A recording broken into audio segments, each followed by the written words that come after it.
Who is Jesus? I have no idea who Jesus is. I don't know if it exists, but I believe in him. I think it's a person who lived ages ago. Who is Jesus? He is the Son of God in the Christian faith. Jesus for me is also a prophet. He probably was just some fella who walked around with a beard and and a bottle of wine in his back pocket and switched the water with the wine a couple of times, and everyone loved him. Jesus to me is somebody we got taught about in infants and junior school, really. It's how many millions of people celebrating his birthday. No one celebrates my birthday like that, so surely he must have existed. Jesus is my God. He's someone that, I can relate to, I can pray to, I can talk to. The Son of God, but apparently we are all God's children. So then what is so great about Jesus? I was born and bred in a town called Luton, which is a beautiful, picturesque little town, you might know it, just north of London. And I always feel like I have to apologise for where I was brought up. And I think it's because Luton is one of those places which, at first glance, appears to have very few redeeming features. But let me tell you, when you scratch beneath the surface, you find out that it has none at all, actually. And my parents had been missionaries in China, and they came back before we were born, and they raised us there. And so faith and church were a part of my life from the very earliest stages. But then I went to my local state school, and it's what I guess you might call a failing school, because it failed, and it's actually been bulldozed now. There's no school there. And when I arrived there, out of 800 people, I quite quickly worked out that I was one of only 2 or 3 who had any kind of faith or went to church. And it really struck me. And I suddenly realized that these things I've been brought up with other people didn't appear to have them in their lives. And it really made me think, well, maybe this stuff isn't true. Maybe you don't have to believe these things that my parents have taught me to believe. And at the same time, all the people my age in the church just stopped coming. I tried not to take it too personally, but they just stopped coming to church. And I was kind of left there thinking, and forced to think, at that age, is this really true? And it wasn't an option for me just to bury my head in the sand and to hope that it was true, pretend it was true, or to, take some kind of blind leap of faith. I needed some evidence. For me personally, evidence has always been really important. After growing up in Luton, I went to read law at Oxford, and I actually ended up studying and working as a lawyer for over 10 years. I was a criminal barrister in London, defending people and prosecuting people accused of crimes. And the question, every case I worked on, the key question was, what is the evidence? Every day, for all those years, every day I'd be saying, what's the evidence? How does the case stack up? What actually happened? What's the evidence about the events? And when it comes to Jesus, I'm convinced by the evidence. But what is the evidence? Well, you can't prove Christianity mathematically. You can't prove it scientifically. As you know, science answers the questions how and when, but it doesn't answer the questions who and why. I've got a little visual aid. This is a cake. The observant of among you wouldn't have needed me to tell you that, but that's a cake. And if I took this cake to the top cake scientists in the world, cakeologists, I think they're called. And I said to them, tell me as much as you can about this cake. They'll be able to tell me, I think, how it was made. They'll be able to tell me what it's made of. They'd probably be able to tell me when it was made. But they wouldn't be able to tell me who made it or why it was made. Only the maker can reveal that, actually. Now, I actually made this cake. I'm quite excited about it. It's not a great cake, but I made it. And partly as a visual aid, but partly for my wonderful small group over there. There's a great cake. Science is so important, though. Science is so important. It reveals how things happen and when they happen, but it doesn't tell us who and why. And the questions who and why are a matter of faith, actually.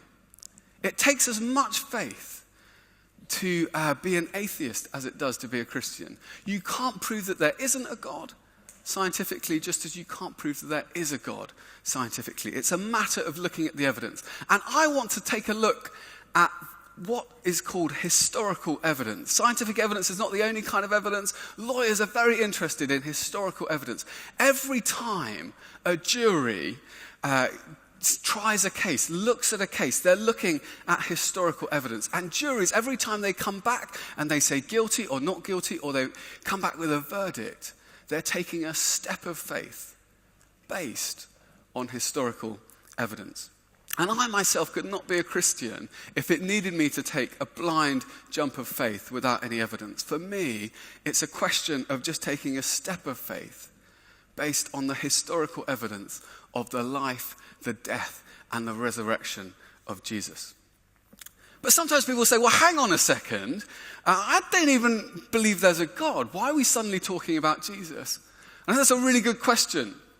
And it might seem like putting the cart before the horse. But what I want to suggest is this. If I want to know you, I can find out a certain amount about you by looking at you, watching you.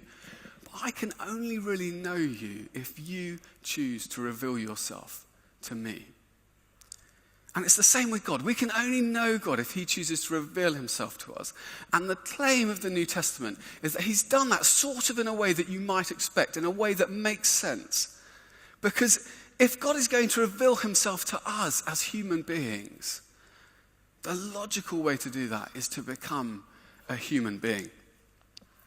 And for me, it's actually the life, the death, and the resurrection of Jesus in particular that convinces me that this world has a creator, and that creator is to be viewed through the lens of Jesus.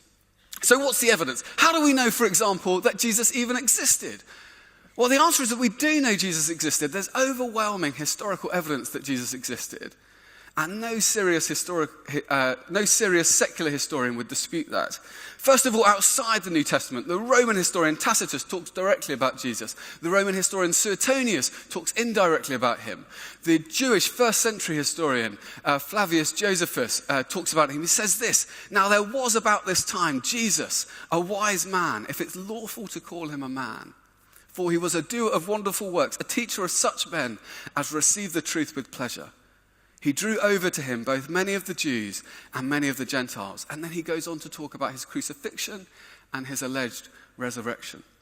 So there's evidence outside the New Testament that Jesus existed, but more importantly, there's evidence inside the New Testament.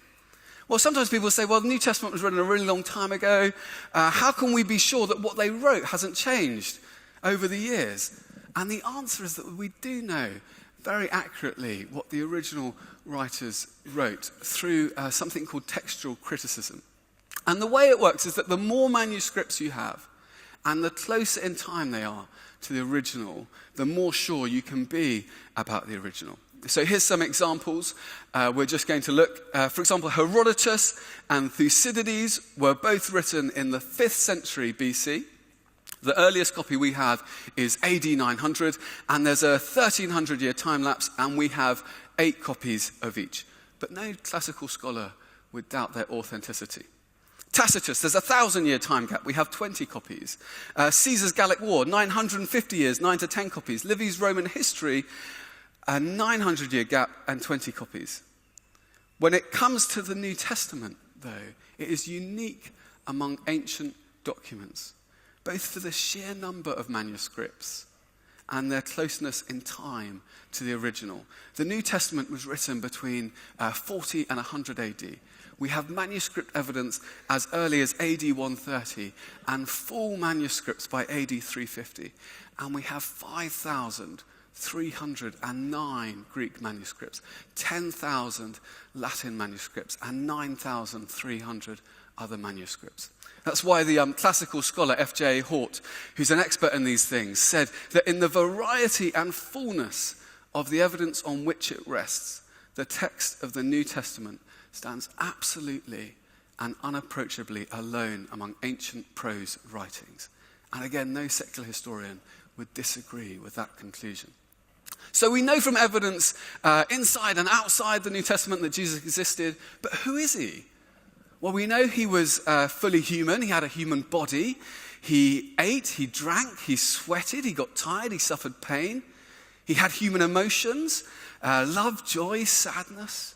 He had human experiences. He had the experience of growing up in a family, of an education, of having a job, of being tempted, of being bereaved, of suffering, of torture, and the experience of death. Many today would say, well, okay, he was a human being, but he was only a human being. Maybe he was a great religious teacher, but no more than that. So what evidence is there to suggest that Jesus was more than just a great religious teacher?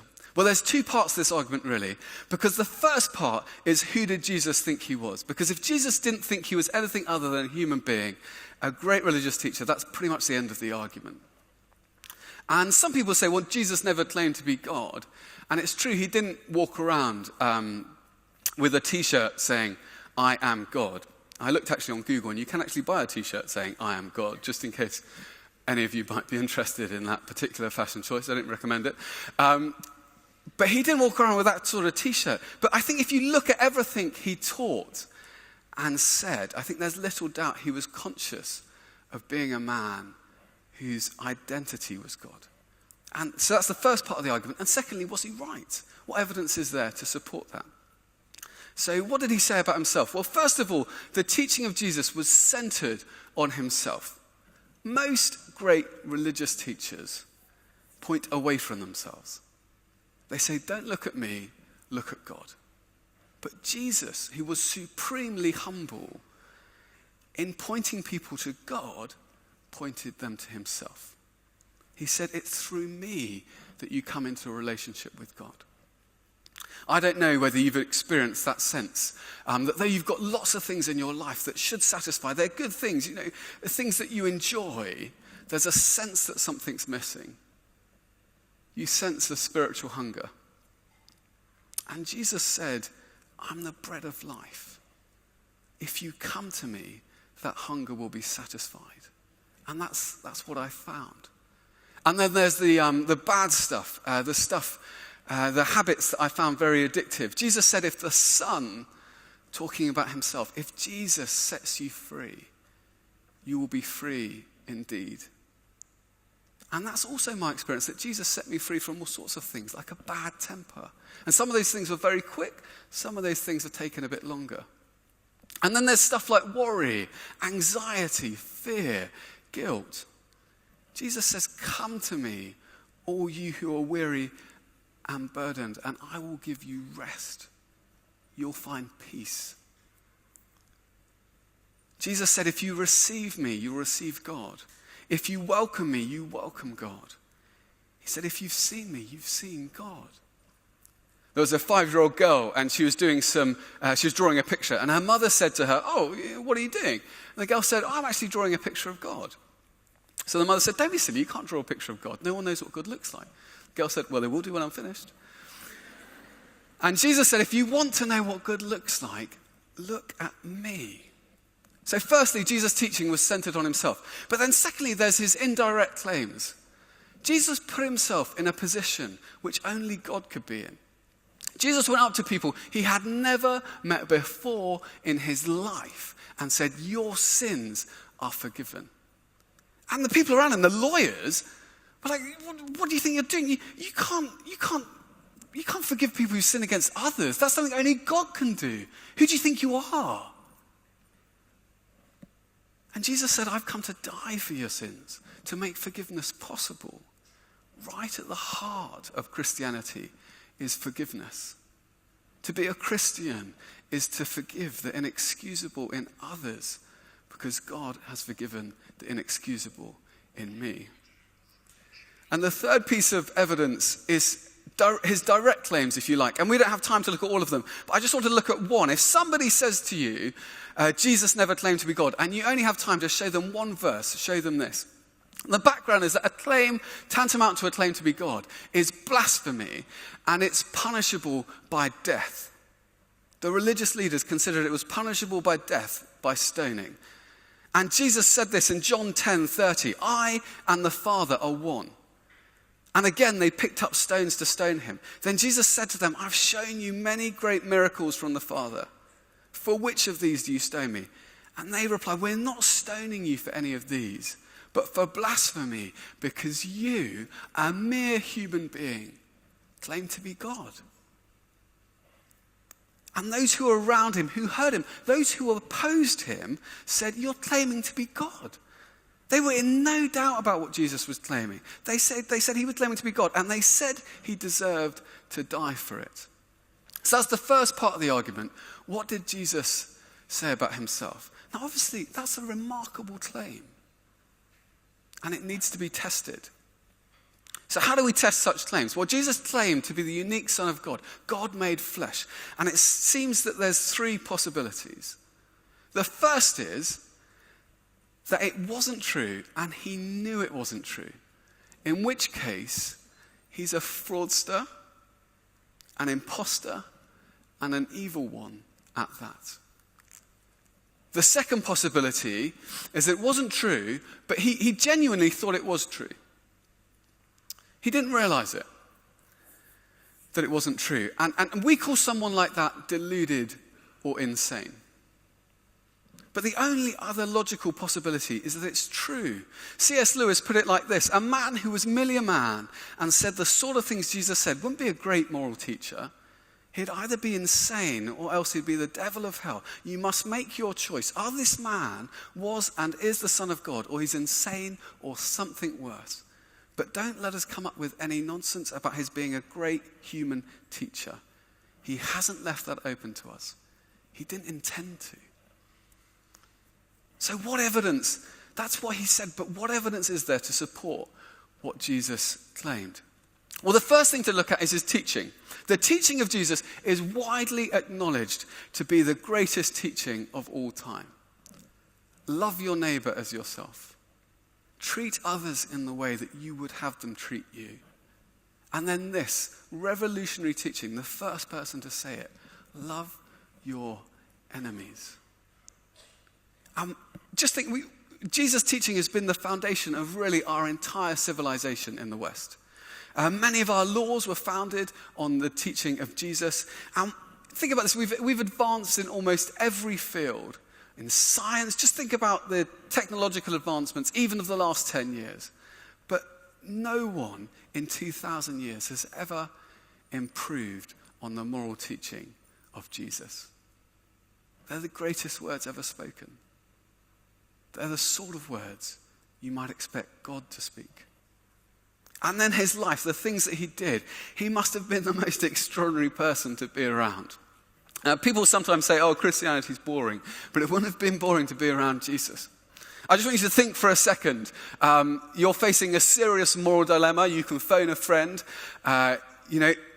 Of your group of friends, who's your go-to person that you'd phone? Who do you know is sensible, wise, will give you good advice? You could pick up the phone, you get sense out of them. Just picture that person in your mind. And then I want you to imagine it's a Friday night and you've got something huge to celebrate. And you need to have a great party, a great night out. Who's the person? Picture the person in your friendship group you'd phone. There's someone you'd phone. I'm guessing for most of us, they're not the same people. If that's just me, they're very different people in my mind. I would never get them mixed up. It would be very unpleasant. But what's fascinating about Jesus is that he not only gave the world the greatest moral teaching it's ever seen or heard, but you might remember the story. He goes to a party and the wine runs out. So he says, you see those stone jars over there? Fill them with 20 or 30 gallons of bath water each and then pour them out. And out pours amazing wine, the best wine of the night. Jesus was the one who kept the party going. I mean, that might be a surprise to you to hear that. But not just his miracles, his love for the loveless, for people who society had written off, for outcasts. The way he set people free and still sets people free today. That's one of the things I most love about Jesus, the way he sets people free from all sorts of things. And of course, I suppose, ultimately his death, laying down his life for his friends. And then his character. The character of Jesus has impressed millions who wouldn't call themselves Christians. Time magazine said this, Jesus is the most persistent symbol of purity, selflessness, and love in the history of Western humanity. His enemies could find no fault with him, and his friends, those who knew him the best, said, this guy's without sin. But the real test of character is what we're like when we're really under pressure. And when he was being tortured, he said, Father, forgive them. They don't know what they're doing. Then there's his fulfillment of Old Testament prophecy. No one else in the history of humanity has had a whole collection of books written about them before they were even born. Jesus fulfilled over 300 Old Testament prophecies, 29 of them in a single day, written by different voices over hundreds of years. And some people might say, well, okay, Jesus read the Old Testament, and he did read the Old Testament. So maybe he thought, I'll just go around and fulfill these prophecies. But it doesn't work, not only because of the sheer number of them, but because there were many things he simply had no control over. There were prophecies about the exact manner of his death, about the place of his burial, even about the place of his birth. Imagine Jesus kind of, reading through the Old Testament. Oh, I was supposed to be born in Bethlehem. You're too late. But he was born in Bethlehem, and it was something he had absolutely no control over. And then, and by far the most important, his conquest of death, the physical resurrection of Jesus from the dead, is the cornerstone of Christianity. It's so relevant to every one of us here. Every one of us is going to die. I feel a bit awkward bringing that up. It's the ultimate statistic, isn't it? 1 in 1 of us in this room is going to die.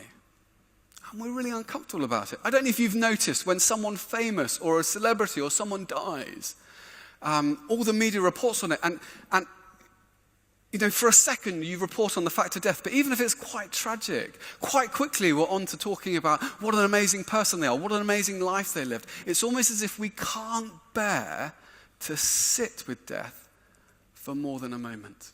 It's too terrifying. It's funny, we don't like to talk about it. The Victorians didn't talk about sex, but they love to talk about death. We talk a lot about sex, but we don't like to talk about death.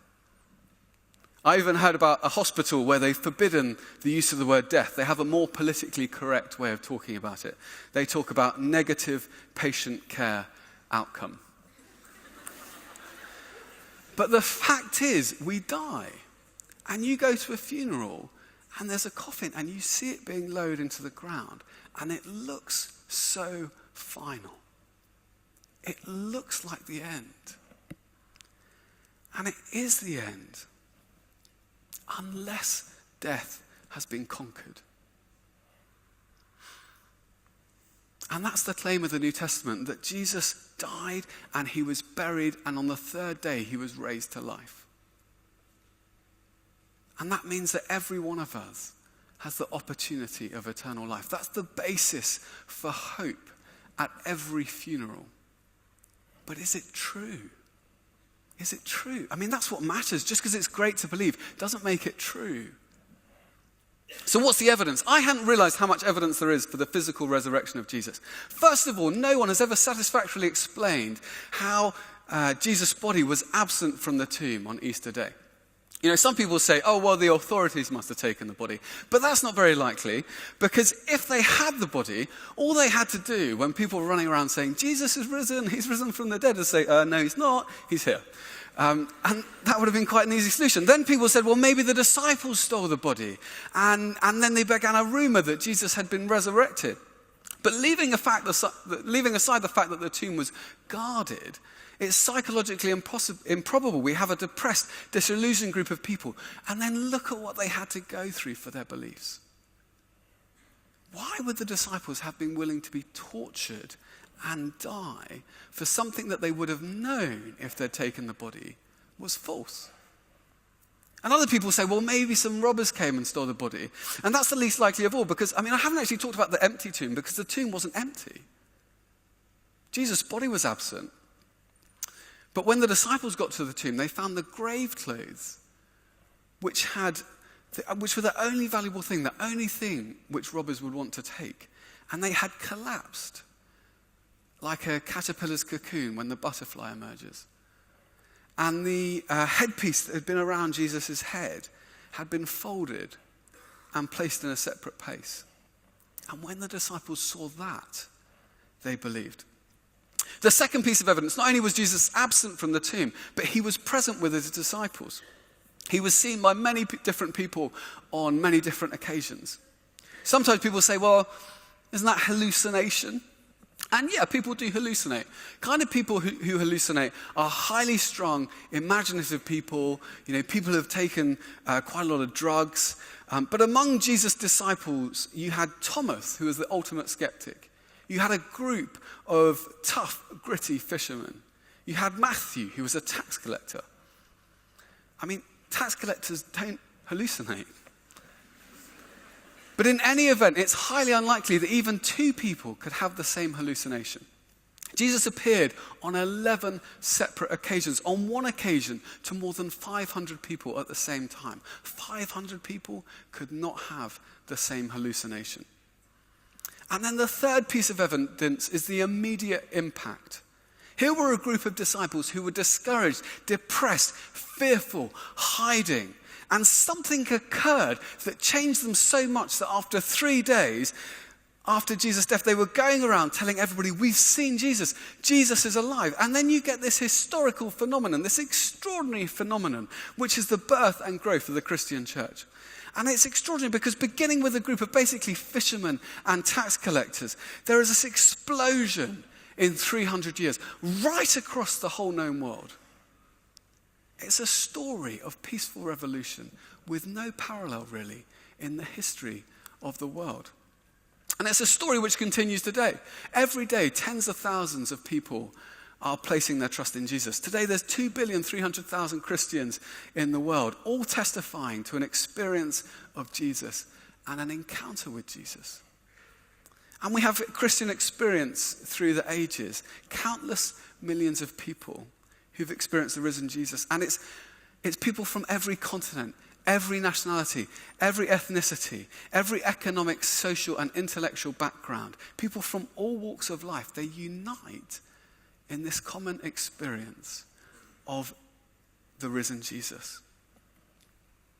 And so when I look at Jesus' claims, what he said about himself, who he said he was, his teaching, his life, the fulfillment of prophecy, his resurrection from the dead, it seems unbelievable and illogical to say that he was evil or that he was deluded.